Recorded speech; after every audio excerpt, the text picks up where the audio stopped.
अस्सलाम वालेकुम फ्रेंड्स, कैसे हैं आप सब? I'm sure all are fine. This is Mubashar Iqbal Chauhan, advocate high court. बहुत इंटरेस्टिंग जजमेंट है 489F चेक मैटर के अंदर बेल लेने के लिए, चाहे यहाँ पर करोड़ों का भी चेक क्यों ना हो।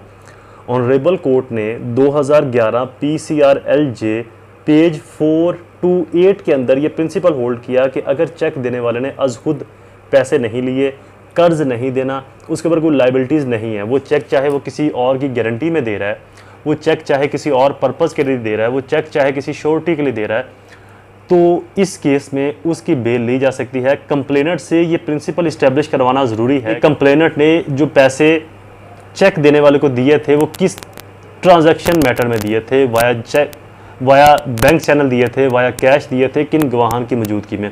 लिहाजा अगर मुलज़म ने डायरेक्ट पैसे नहीं लिए, डायरेक्ट कर्ज नहीं देना, उसकी डायरेक्टली कोई लाइबिलिटीज़ नहीं है, तो इस सूरत में मुलज़म की ज़मानत ली जा सकती है। वो चेक की बदनीति के अंदर या 489F के अंदर 489F की डेफिनेशन के अंदर फॉल नहीं करता।